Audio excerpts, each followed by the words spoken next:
Now, going forward, you guys, is it 2016? Is that his senior year? Yeah. Okay, so going into his senior year, at this point you have all three Ball brothers are on the team. Yep. LaMelo is a freshman. Yep. It's a national championship. I mean, it's a ton of stories. You win National Coach of the Year. You coach on the Balls Life All-American team. Right. Beginning to end, I mean, as much as you can tell, Yeah. I mean, about that whole experience, getting to coach three players who are obviously fantastic, LaMelo and Lonzo especially. Yep. You're another NBA player on the team. Onyeka, yeah. So just any stories, of course. I think the biggest one was, before we even started the season, we knew we were going to be good. And I want to take it back just, to Lonzo's junior year. That year, we were supposed to also have a really, really good year, and we run into a lot of adversity. One, Onyeka's older brother, Nnamdi, died tragically in an accident, and it was something that really impacted the community, and it really impacted his teammates. Lonzo and Nnamdi were like best friends. All his brothers were best friends with Nnamdi, and so we basically dedicated that year to Nnamdi, and we literally hung a jersey on the chair, his jersey on the chair the whole season, and we make it to the state championship. And, we end up losing this weird game against San Ramon Valley. Lonzo fouls out with like 3 minutes left, and he has 30 points with 3 minutes left. And it's just this weird game where we go into double overtime. We end up losing a game that we should have won. And so we have a whole year to really think about that, a whole summer to, let that just sit, And it was the worst feeling ever because, number one, we all dedicated that season to Nnamdi, and we wanted him to, we wanted to honor him, and the kids took it personal, not because it's just a loss, but because they wanted to honor their brother. And so as soon as, we go through the whole process of losing him, the next year we get Onyeka as an incoming freshman. And Onyeka, was really talented, but he was a freshman. He still needed to grow into his body. And so we had a 6'9" senior that tore his ACL. He was the projected starter. Great kid, strong, athletic, did everything possible to earn that position. His career ends with that, torn ACL. Then we have another 6'7" senior forward that was a part of our program. We ended up, removing him from the team. And so we're literally a week away from going to the city of Palm. And the reason why I say that is because that city of Palm was planned specifically to try to be number one in the nation. So we knew we were going to be good. But when we were invited, they told us that we would have a good an incentive was you would play against Montverde, and you would have a chance to be number one in the nation. And so obviously, I took that to the team, and I said, hey, we could stay local, and we could just makeshift our schedule, and we could have a great undefeated year and kind of just, say that we're number one. Or do we want to go, play the number one team in the nation? And they all said yes, and I knew we were going to go regardless. Of course.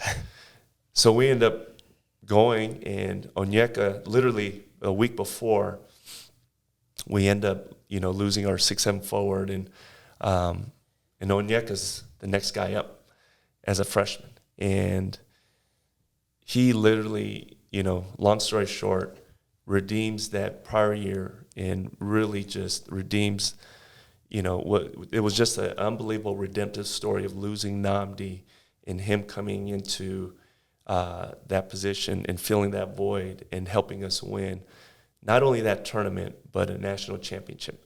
Everybody definitely credits the Ball brothers, but people like Onyeka, people like Eli, people, that were on the bench, they all, were a huge factor. The coach. I was very privileged to be a part of that.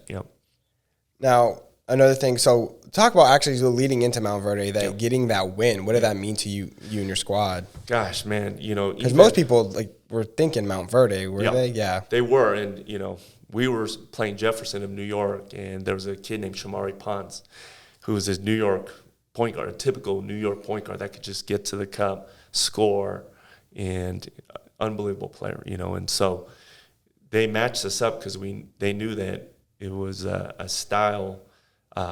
similar style game where we both played fast. So that game was really frustrating because we had all of our forwards foul out, and we almost lose that game. Jeez. And you're already short because of the injuries, and and so Lonzo has to play center, and we literally end up winning by 1, and he blocks 2 shots at the end of the game to win that game for us. And so there was a good chance that we'd never even show up to that Mount Verde game, and so that's a story in itself, and so we get past Jefferson, and we end up getting ready to play Mount Verde, and literally everything just comes into that moment, and even me as a person, as an individual, I'm like, here I am, an immigrant, and what did I do to deserve being in this position, And I'm telling my players in the pregame, you're a little-known public school in Chino Hills. What are you guys doing in this position, And so immediately I think this isn't coincidence. We're meant to be here. And not only are we meant to be here, we're going to win this damn game, And it's just the stories behind, the story, from the pregame to the introduction. We were ranked number 7 at the beginning of the year for some reason. And then we win our first tournament, and then we beat Jefferson, and we're literally in the second week of our season. And they say USA Today ranks Mount Verde obviously number 1, but then they ranked us number 2. I said, when did that happen? And, things like, in the newspaper matching us up as David versus Goliath. There were literally headlines that said David versus Goliath, And so, we go into this game, and, I'm just emotional. Like, this is the biggest game of my career.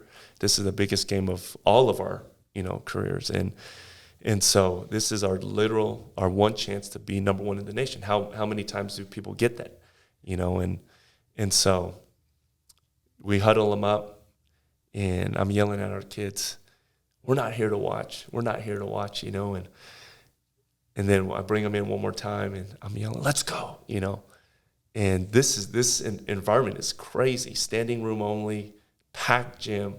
It's awesome venue and awesome environment.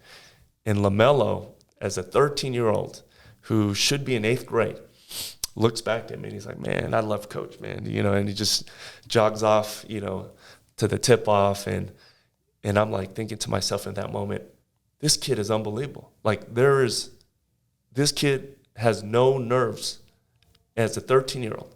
And in that moment, I'm like, we're good. Was there the same, when it dawned on you that Lonzo, at the age of 11, he can go to the NBA? Was it similar with LaMelo? Was he a little bit behind? Or no, was it just it was very similar. I mean, LaMelo in many ways got to experience more at an earlier age, And as a 13-year-old, you're playing against 3-4 McDonald's All-Americans, 10 Division I guys, a chance to play number 1. He looked out of place, being a 5'10", 120-pound, freshman, And so, but the fact that he's playing with another freshman in Onyeka who have literally zero varsity experience, and then Eli, as a junior, this was his first varsity year. So we're playing with 2 guys that have varsity experience in Jello and Zoe. And we're in this game with 3 guys, 2 freshmen, no varsity experience, and we're competing to play number 1 in the nation. It's just absolutely insane. And to finish up the season, what was the national championship game? Who was that against? That was against De La Salle. How'd that go? So obviously, you won, but that was an interesting game too, because for the first time in the whole season, we were down at half. So we were down 2 at half, and then we ended up winning by 20. Oh, okay. Yeah.